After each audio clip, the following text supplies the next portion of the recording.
କଦଳୀ ଭଜା ଖାଇବାକୁ ତ ସମସ୍ତେ ଭଲ ପାଆନ୍ତି।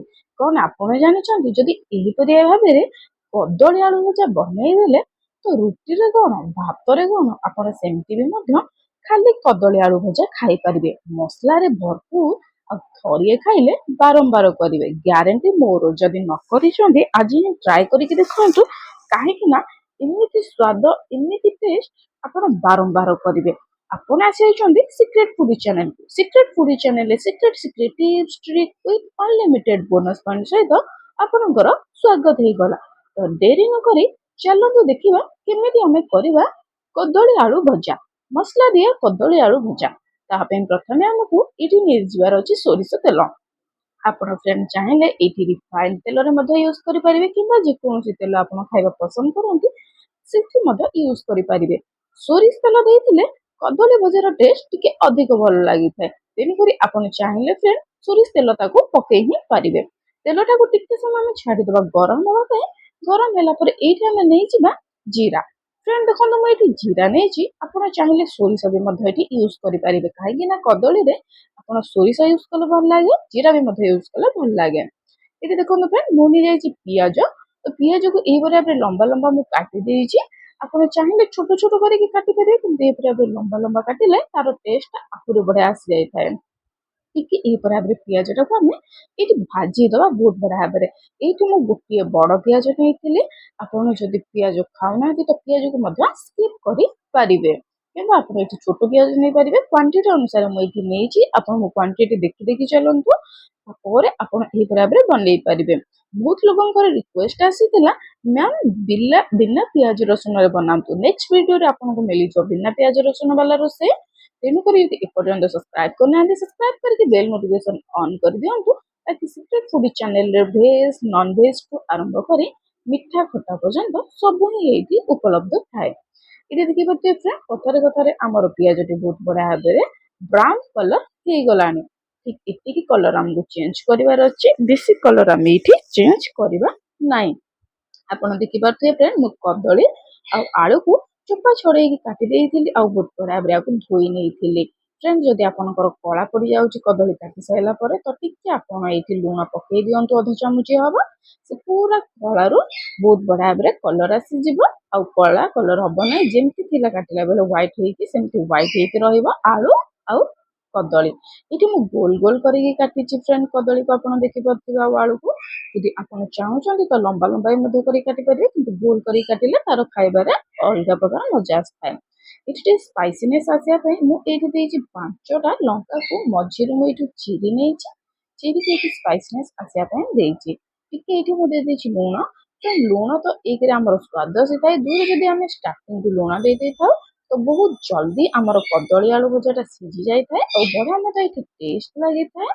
ତେଣୁକରି ଫ୍ରେଣ୍ଡ ପ୍ରଥମେ ଆମେ ଲୁଣ ଦେଇଦେଲେ ତାପରେ ଏଇଠି ଆମେ ଦେଇଦେବା ହଳଦୀ ଗୁଣ୍ଡ। ଏଠି ଦେଖିପାରୁଥିବେ ଫ୍ରେଣ୍ଡ ମୁଁ ହଳଦୀ ଗୁଣ୍ଡ ଅଧ ଚାମଚ ନେଇଛି। ଯଦି ଆପଣ ଚାହୁଁଛନ୍ତି ତ ଏଇଠି ଆପଣ ଗୋଟେ ଚାମଚ ମଧ୍ୟ ୟୁଜ୍ କରିପାରିବେ, କାହିଁକି ନା କଦଳୀରେ ହଳଦୀଟା ବହୁତ ବଢିଆ ଭାବରେ ଟେଷ୍ଟ ଆସିଥାଏ। ଏଠି ଦେଖିପାରୁଥିବେ ଫ୍ରେଣ୍ଡ ମୁଁ ଲଙ୍କା ଗୁଣ୍ଡ ନେଇଯାଇଛି ଅଧ ଚାମଚ। ଆପଣ ଯଦି ଚାହିଁବେ ଫ୍ରେଣ୍ଡ ତ ଏଇଠି ଲଙ୍କା ଗୁଣ୍ଡ ସ୍କିପ୍ ମଧ୍ୟ କରିପାରିବେ, କାହିଁକି ନା ଆମେ ଏଇଠି ଷ୍ଟାର୍ଟିଂରୁ ଲଙ୍କା ଚିରିକି ପକେଇଛେ। ତ ଆପଣ ଏଇଠି ଲଙ୍କା ବି ମଧ୍ୟ ସ୍କିପ୍ କରିପାରିବେ। ଏତିକି ଜିନିଷ ଫ୍ରେଣ୍ଡ ବହୁତ ସିମ୍ପଲ ଜିନିଷ, ଏଇଟା ସମସ୍ତଙ୍କ ଘରେ ଥାଏ। ଏତିକି ଜିନିଷ ପକେଇ ପାରିବେ। ଯଦି ଆପଣ ଅଧିକ ବାସ୍ନା ଚାହୁଁଛନ୍ତି ତ ଏଇଠି ଆପଣ ଯୋଉ ମସଲା ଚିକେନରେ ୟୁଜ୍ କରନ୍ତି ସେଇ ମସଲା ଆପଣ ଏଇଠି ଗୋଟେ ଚାମଚ କିମ୍ବା ଅଧ ଚାମଚ ପକେଇ ଦିଅନ୍ତୁ ଯଦି ବାସ୍ନା ଆଣିବା ପାଇଁ ଚାହୁଁଛନ୍ତି। ନହେଲେ କୌଣସି ପ୍ରକାର ଏଠି ପକେଇବା ଦରକାର ନାହିଁ। ଆଉ ଏ ବାସ୍ନା ପାଇଁ ଯଦି ଚାହୁଁଛନ୍ତି ନିହାତି ଭାବରେ ପକାନ୍ତୁ। ଯଦି ଚିକେନ ମସଲା ନାହିଁ ଆପଣଙ୍କ ପାଖରେ ତ ଆପଣ ସ୍କିପ୍ କରିକି ମଧ୍ୟ ଭେଜିଟେବୁଲ ମସଲା ଏଇଠି ୟୁଜ୍ କରିପାରିବେ। ଯଦି ସେଟା ବି ନାହିଁ ତ ଆପଣ ସ୍କିପ୍ କରିପାରିବେ, କାହିଁକି ନା ଏଟା ପକେଇବା ଦ୍ୱାରା ଟିକେ ବାସ୍ନା ଆସିଥାଏ। ତେଣୁକରି ଫ୍ରେଣ୍ଡ ଆପଣ ଚାହିଁଲେ ଏଟା ପକେଇ ପାରିବେ, ନହେଲେ ନ ପକେଇ ମଧ୍ୟ ପାରିବେ। ଏଠି ଦେଖନ୍ତୁ ଫ୍ରେଣ୍ଡ ଟିକେ ସମୟ ଆମେ ଏଠି ଘାଣ୍ଟି ଦେବା ତାକି ମସଲା ସବୁତକ ମିକ୍ସ ହେଇଯାଉ ଆମର ଆଳୁ ଆଉ କଦଳୀ ଭିତରେ। ଏଇଠି ନେଇଯାଉଛି ଫ୍ରେଣ୍ଡ ମୁଁ ଅଦା ରସୁଣ ତା ସହିତ ପିଆଜ ତିନିଟା ଯାକର ପେଷ୍ଟ। ଆପଣ ଦେଖିପାରୁଥିବେ ଫ୍ରେଣ୍ଡ, ଆପଣ ଭାବୁଥିବେ ଅଦା ରସୁଣ ପିଆଜ ପେଷ୍ଟଟା କଲର କାହିଁକି ଏମିତି ଚେଞ୍ଜ ଆସୁଛି, ତ ତାର ଗୋଟେ ରାଜ ମୁଁ ଏଇଠି କହୁଛି। ମୁଁ ଅଦା ରସୁଣ ପିଆଜ ବାଟିଲା ବେଳେ ଏଇଠି ଶୁଖିଲା ଲଙ୍କା ମାନେ ନାଲି ଶୁଖିଲା ଲଙ୍କା ଧୋଇକି ଏଇଠି ଗ୍ରାଇଣ୍ଡ କରିଥିଲି। ଟିକେ ରାଗନେସ୍ ଆସିବା ପାଇଁ। ଯଦି ଆପଣ ଆହୁରି ସ୍ପାଇସି ଖାଇବା ପାଇଁ ପସନ୍ଦ କରୁଛନ୍ତି ତ ଆପଣ ବି ମଧ୍ୟ ବାଟିଲା ବେଳେ ଏଇଠି ବାଟି ପାରିବେ। ଯଦି ଆପଣ ଛୋଟ ଛୁଆ ଖାଉଛନ୍ତି କିମ୍ବା ଆପଣଙ୍କ ପସନ୍ଦ ନୁହଁ ରାଗ ତ ଆପଣ ଏଇଠି ରାଗ ମଧ୍ୟ କମ୍ କରିପାରିବେ। ଦେଖନ୍ତୁ ଫ୍ରେଣ୍ଡ ଆମେ ଏଇଠି ଦେଇ ଦେଇଥିଲେ 3 ବଡ ଚାମଚ ଅଦା ରସୁଣ ପେଷ୍ଟ। ତାକୁ ଟିକେ ବହୁତ ବଢିଆ ଭାବରେ ମିଶେଇଦବା। ଆଉ ଏଇଠି ଆମେ ନେଇଯିବା ଟିକେ ପାଣି।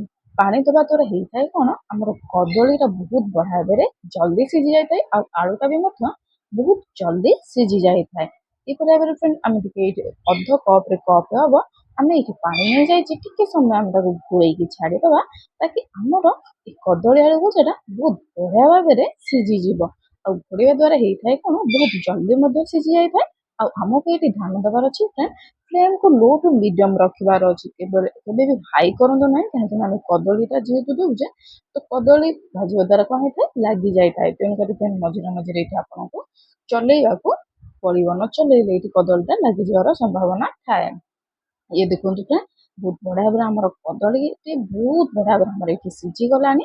ତ ୟାକୁ ଆଉ ଅଳ୍ପ ସିଝିବାର ଅଛି, ଆଉ 30% ଟିକେ ସିଝିବ। ତେଣୁକରି ତାକୁ ଟିକେ ଘୋଳେଇକି ଛାଡିଦବା। ଏବେ ଦେଖନ୍ତୁ ଫ୍ରେଣ୍ଡ କମ ସେ କମ 5 ମିନିଟ୍ ହେଇଯାଇଛି। 5 ମିନିଟ୍ ପରେ ଆପଣ ଦେଖୁଥିବେ ଫ୍ରେଣ୍ଡ ବହୁତ ବଢିଆ ଭାବରେ ଏଇଟା ସିଝି ଯାଇଛି। ଆମର କଦଳୀ ଆଳୁ ଭଜାଟି ବହୁତ ବଢିଆ ଭାବରେ ସଫ୍ଟ ହେଇଯାଇଛି ଆଉ ତାର ବାସ୍ନା ବି ମଧ୍ୟ ଅଲଗା ଆସୁଛି, ଯୋଉଟା କି ବହୁତ ବଢିଆ ଲାଗିବ ଖାଇବା ପାଇଁ।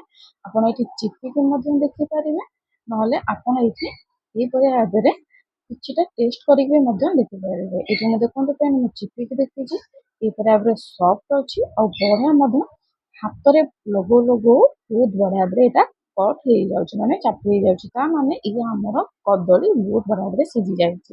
ଏଇ ସ୍ଟେଜରେ ଆପଣଙ୍କୁ କରିବାର କଣ ଅଛି, ଗ୍ୟାସଟିକୁ ବନ୍ଦ କରିଦିଅନ୍ତୁ। ଆପଣ ଚାହିଁଲେ ଫ୍ରେଣ୍ଡ ଉପରେ ଧନିଆ ପତ୍ର ୟୁଜ କରିପାରିବେ ସ୍ପ୍ରିଙ୍କଲ ପାଇଁ, ବାସ୍ନା ଆସିବା ପାଇଁ। କିନ୍ତୁ ଆମେ ଯେହେତୁ ଏଠି ଚିକେନ ମସଲା ପକେଇଛୁ ତ ଆମକୁ ଏଇଠୁ ଆଉ କିଛି ପକେଇବା ମଧ୍ୟ ଦରକାର ନାହିଁ। ତେଣୁକରି ଫ୍ରେଣ୍ଡ ଆମେ ଏଇପରି ଭାବରେ ନର୍ମାଲି ଗ୍ୟାସଟିକୁ ବନ୍ଦ କରିକି ପ୍ଲେଟରେ କାଢିଦବା। ୟାକୁ ଆପଣ ପଖାଳ ଭାତ, ରୁଟି, ପରଟା, ପୁରୀ କିମ୍ବା ସେମିତିରେ ବି ମଧ୍ୟ ଖାଇପାରିବେ। ଏଇଟା ବହୁତ ବଢିଆ ଟେଷ୍ଟ ଲାଗିଥାଏ ଆଉ ଖାଇବାରେ ମଧ୍ୟ ବହୁତ ଭଲ ଲାଗିଥାଏ। ଇଏ ଥିଲା ଫ୍ରେଣ୍ଡ ଆପଣଙ୍କ ପାଇଁ କଦଳୀ ଆଳୁ ଭଜା। ମୁଁ ଆଶା କରୁଛି ମୋ ଭିଡ଼ିଓଟି ଆପଣଙ୍କୁ ଭଲ ଲାଗୁଥିବ। ଯଦି ଭଲ ଲାଗୁଛି ତ ତାହେଲେ ଲାଇକ୍ ସହିତ କମେଣ୍ଟ କରିକି ସେୟାର କରିଦିଅନ୍ତୁ। ଆଉ ଯେଉଁମାନେ ଏପର୍ଯ୍ୟନ୍ତ ସବସ୍କ୍ରାଇବ କରିନାହାନ୍ତି ସିକ୍ରେଟ ଫୁଡି ଚ୍ୟାନେଲକୁ ସବସ୍କ୍ରାଇବ କରିଦିଅନ୍ତୁ, ତାକି ଏହିପରି ଭାବରେ ନୂଆ ନୂଆ ଭିଡ଼ିଓ ଦେଖିବା ପାଇଁ। ଆଉ ମୋ ଚ୍ୟାନେଲରେ ଅନେକ ଭିଡ଼ିଓ ପଡ଼ିଛି, ଗୁଆ ଘିଅଠୁ ଆରମ୍ଭ କରି ନଡ଼ିଆ ତେଲ ପର୍ଯ୍ୟନ୍ତ, ଯୋଉଟା କି ଏବେ ଭାଇରାଲ ହବାରେ ଚାଲିଛି। ଯଦି ଆପଣ ଦେଖିନାହାନ୍ତି ନିହାତି ଭାବରେ ଚ୍ୟାନେଲକୁ ଯାଇକି ଭିଜିଟ କରନ୍ତୁ। ଆଉ ପୁରା ଆପଣ ଦେଖିପାରିବେ କେମିତି ଆମେ ଏଠି ନଡ଼ିଆ ତେଲ ସହିତ ଗୁଆ ଘିଅ ମଧ୍ୟ ବନେଇଛେ। ଏଠି ଦେଖନ୍ତୁ ଫ୍ରେଣ୍ଡ ବହୁତ ଟେଷ୍ଟି ଲାଗୁଛି। ମୁଁ ତ ଚାଲିଲି ଖାଇବାକୁ। ଯଦି ଆପଣ ଏପର୍ଯ୍ୟନ୍ତ ବନେଇ ନାହାନ୍ତି, ଦେହ ପାଇଁ ବହୁତ ଭଲ କଦଳୀ ଭଜା, ନିହାତି ଭାବରେ ବନାନ୍ତୁ, ଛୁଆଙ୍କୁ ଦିଅନ୍ତୁ, ନିଜେ ଖାଆନ୍ତୁ। ଭଲ ଲାଗେ ଯଦି ଲାଇକ୍, କମେଣ୍ଟ, ସବସ୍କ୍ରାଇବ କରିବେ।